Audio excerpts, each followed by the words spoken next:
За бүгдээ сайн. За би нэгдсэн Монгол хөтөлбөрийн тэргүүн project юм байна.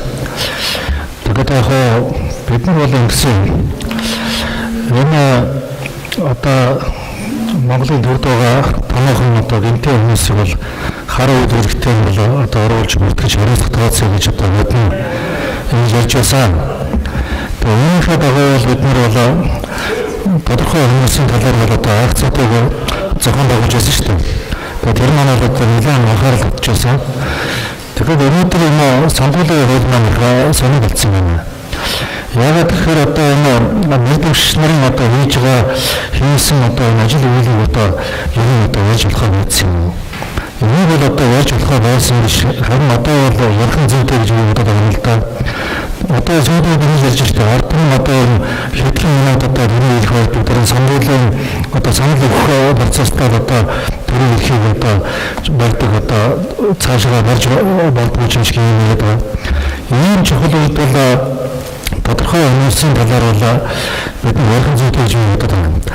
Тэгээд яг манай хөдөлгөөнийхэн бол юу асуу та нэгэн Монгол хөдөлгөөн байна. Энэ урд нь акц хийсэн тэр хүмүүс бол тэрний хөдөлгөөнтэй материалуудыг бол зөвхөн чигээр асуулгад оролцож байсан. Тэгээд өнөөдөр шүү дээ. Энэ бидний одоо их олон одоо санаа зовоосон асуудал дээр оролцсон сүүл төлөвлөмжийн талаар бол би нийтлэгдсэн байна. Тэрнээсээ бол одоо 40 хэлцээ гэж бодож байна. Одоо энэ нийтлэлийг бол та бүхэн хэлсэн юм бол юу байгаа? Би одоо 40 хэлээ өгч байна. Тэгээд би хойлоод одоо авчирсан байгаа. Тэгээд энэ сүүл апортод суулж болохгүй 7 авчир гэдэг юм би бэлдсэн. Тэгээд одоо өнөөдөр чинь офшор гэдэг асуудал маш яригдж байгаа шүү дээ.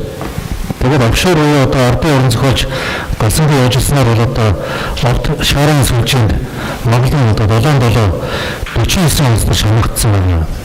За энд бол одоо энэ сүүл апортод өрнөдөж холбоотой яг тодорхой жишээлтэй энэ сонгуулийн хуулийг одоо зөрчилсөн байж байгаа байхгүй. Одоо энэ офшорын одоо данстай үеийн болохоор зарим намч нь бол одоо дэвшүүлэхгүйгээр ийм үйлчлэлтэй ирж байсан. Тэгээд зарим нам одоо яагаад одоо дэвшүүлчтэй.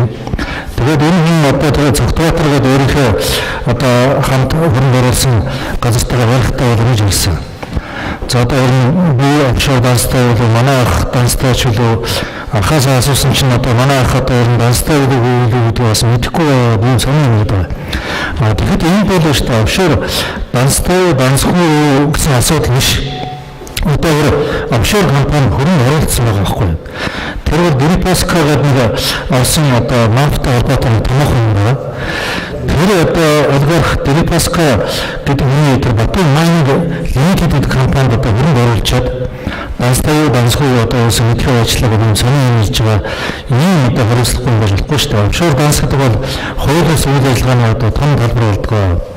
Хэрвээ хууль ёсны үйл ажиллагаатай байвал одоо нууж хаахгүй ил тодор одоо санхүүгийн ажиллагаа хийгээд дотроо төлөөд улс орныхоо хөгжилд хүмүүнд болоод явж одоо яагаад болдгоо вэ? Тэгээ одоо Монгол ардын нам бол одоо офшор данстай хүмүүсийг бол одоо гүн тэрэгтэй үзэхгүй дэвшүүлнэ гэсэн болохоор одоо ингэ явж байна. За яг би яг товчхон юм тийм ээ. Одоо нэг хоёр дахь очир гэхээр тийм том толгой бол оюу толгоёс 3-аас 6 дахин их байлгтай. За Монголын ардын авар болох их орд юм. Том хүчин зүйл юм. Тэгэхэд бол энэ хүчин нь Монголын ардын одоо аврах ёстой тэр ордыг бол одоо гол бодлоосон хүмүүс наа гэдгийг бол өчиг мэд хүмүүс яриад байгаа. Тэр ямар хүмүүс ярьж байгаа нь одоо Монгол ардын өсгөл намын даргын их хоёр арчилсан намын одоо томоохон зүтгэлтэн Батболог зэрэг хүмүүс бол одоо аюул настай юм яриад байгаа шүү дээ. Тэгээд энэ Монголын ардын томоохон баялагын ингээд хайд өгөх бодлуулах асуудлыг хийсэн. Тэгээд одоо хаана өгсөн юм гэхээр тэр Кэви групп гэж ярьдаг энэ хэдэн компанид одоо мэдлэлтэн шилжүүлсэн. Ийм одоо тэр хуулийн чинь нийцж байгаа нь Монголын ардын одоо тусгаар тогтмол иргэн шигт одоо нийцсэн үйл ажиллагаа явуулсан юм гэдэг асуудал байгаа. Тэгээд ер нь бол одоо том толгой орд дээр зөвхөнгөө бармаар одоо нөхцөл байдал бий болсон. Үүнээс болж одоо Эрдэнэс таван толгой компани ажилтны үйлдвэрчдийн нэрлэлийн гарав Эрдэнэ гэдэг хүн чинь одоо өөрийгөө шатаах үйлдэл хэлсэн шүү дээ. Монголчуудын бухимдал цохил таван толгойн бодлоо болохоос болж дээд зэгтээ хүрээд монголчууд энэ шатаж хэлсэн шүү. За 3 дахь хүчин гэхээр оюу толгой охины асуудал гэж одоо ярьдаг одоо ерөнхийлөгч маань хэлж байсан одоо оюу толгой охиноо нэгдээ өгсөн ч одоо уцааж авах одоо болцоо болчлоо гэж. За Эрдэнэс 7 дахин их нийцтэй энэ ордыг дагаад яагаад 7 дахин их бүтээн байгуулалт өргөхгүй, яагаад 7 дахин их ажлын байр бий болохгүй, яагаад 7 дахин их орлого ашиг өргөж хөгжил одоо манай хэлэхгүй байгаа юм. За энэ сүүл апорт гэдэг юм чинь бол баярын одоо засгийн газарт байгуулсан дараа нь одоо вирус бол одоо ерөнхий сайдын өөрийнхөө суудлыг авчирсан юм. Тэгээ энэ хүн чинь оюу толгой одоо буруугаар шийдвэрлэхэд бол гол хэрэг үүсгэсэн юм байхгүй. Тэгээд манай хэл одоо гадаадын мундаг хөрөнгө оруулагчдад одоо энэ юугаа өгöd байна гэж ярьдаг. Компани одоо өгöd байна гэж. Тэгээд хамгийн гол нь тэр гадаадын тэр мундаг компаниуд яриад байгаа юм болохоор тийм биш байдаг. Одоо хаана Рио Тинто гэдэг чинь одоо Бангкок гэсэн одоо энэ компани байсан. Тэгээд энэ Папуа Шингини гэдэг улсд бол иргэний дайны үдэгөөд тэгээд үр дүнд 6,000 намнасаа алдаж байсан ч тийм. За тэгээд яг би гэнэт хүчин хэлчихье. За энэ хүн бол одоо Монгол оронд ерөөсөө айгүй тийм өсвөр бизнес хийсэн байна. Ямар бизнес хийсэн гэвэл одоо баруун ордын бизнес. За тэр баруун ордын одоо лицензийг бол энэ хүн бол шалбархан олж авсан байгаа юм. За тэгээд шалбархан олж авчаад тэгээд 1990 онд номер 62 дугаар одоо ашиглалтын лицензээ олон улсын хэмжээнд одоо номертэй луудаастай бас дампуурч байгаа Pinnacle гэдэг Канадын уран цөмийн компани охин компани болох баруун ордод бол өгсөн. Тэгэхээр хувьцааны баруун ордын 50% эзэмшнэ гэж өгсөн байдаг. Одоо тэгээд хичнээн баялаг авчаад тэгээд 50% эзэмшнэ гэж одоо зүгээр өгч байгаа юм одоо ямар учиртай бизнес юм гэдэг юм. Тэгээд баруун үүний тулд ашигт малтмын шинэ хөнөөлтөнд хөр гарсан гэж ярьдаг. За тэгээд анхны төвтэй байдлын гэрээг бол Монголын засгийн газар баруун орд компанид байгуулж байсан. Тэгээд бол тэр гэрэн дээр бол одоо энэ юм байсан л да. Машин 5% тэнцэх аж ахуйн нэгжийн албан татвар ихний 5 жил авахгүй. Дараагийн 5 жил 50% бэлмэ.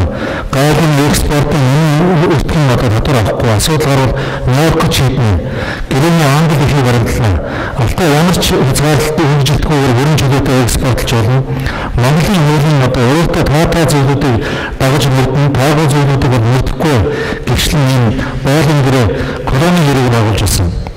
Баруун орд компаниуд 40 гаруй тонн алтыг бол 5 жилд цуглан авч гарсан нь одоо энэ мэднэ. За баруун ордоос ч одоо Монгол Орос улсын хооронд одоо асуудал үүссэн байгаа шүү дээ. За тэгээд энэ баруун ордын дараагийн орж ирсэн компани одоо бас холбоотой компани болох Centera Gold гэдэг бол одоо маш их олон нөлөөтэй төрөлсөн учраас энэ Centera Gold компани төрөлийг бол Мөнхбаяр нарын одоо бидний нөхөд бол буудаад албан ёсоор зөвжижсэн. Ноёны бошиг охин гэж одоо Centera Gold зөвтгсөн нь өргөн хэмжээний тэмцэл хөдөлгөөний хототойгоо өргөд өргөж байсан. За хамгийн гол нь яг бас хэлмээр байгаа мэдээгүй олон асуудал үүтэй. Тэгээд энэ хүний автотрейдинг компаниас одоо Алтан ордын лиценз бодлож авсан Хятадын Тинхэн гэдэг компани байна. Энэ пүү ангийн жаргал цэгийн одоо байгууллага одоо маш бохирдуулж байгаа шүү. За тард хүчин биелчээ болохоор бас яг авчих юм гэдэг нь. За энэ хүн бол одоо энэ цөмийн асуудал дээр бол одоо бас их олгогдсон юм байгаа.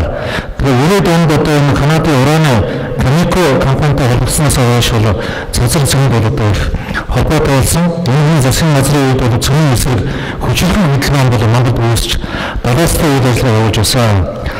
За тэгээд овоо ясхоогүй бол шувуу ханаас суухаа гэдэг шүү дээ. Яагаад тэр хүний үед л одоо хамгийн тийм идэвхтэй хөдөлгөөн үүссэн таваас бодох та бодох байх тийм ээ. За тэгээд энэгээ жоохон товчлаад биелжээ. За тэгээд энэ одоо сүүлийн үед одоо бүрэн хааны одоо хөнсөлийн паспортын ордын лицензийг бол нэлийн өтгчүүлж байгаа. Тэгээд одоо энэ хөнсгөл аймаг маань одоо ер нь дээрээ бол энэ хөнсгөл аймаг 70 ээж цаазын тавцан дээр идэг нийтлэл одоо бичигдээр энэ асуудал зогсчихсан бол одоо энэ шин сэргээх магадaltaй юм болчиход байгаа шүү. За тэгээд энэ хүн бол одоо улсын асуудлаа ярихтаа бол дандаа одоо сүх жанжны нэрийг ярьдаг. Тэгсэн мэтлээ бол энэ сүх жанжин гэдэг хүний бол одоо эсэс болсон улсдэрч байгаа юм л да. За би 7 дахь учрыг хэлчихье. 7 дахь учир нь бол энэ хүний те их мундаг бизнесмен гэж одоо хүмүүс ойлгоод байдаг. Тэгэхэд бол энэ Монголын ард түмний одоо үндэсний нэрхэн шиг Монголын ард түмний босгоор тогтолт дандаа халтай юм хийж байдаг юм байна. Тэгээд энэ хийж байгаа юм чинь одоо яагаад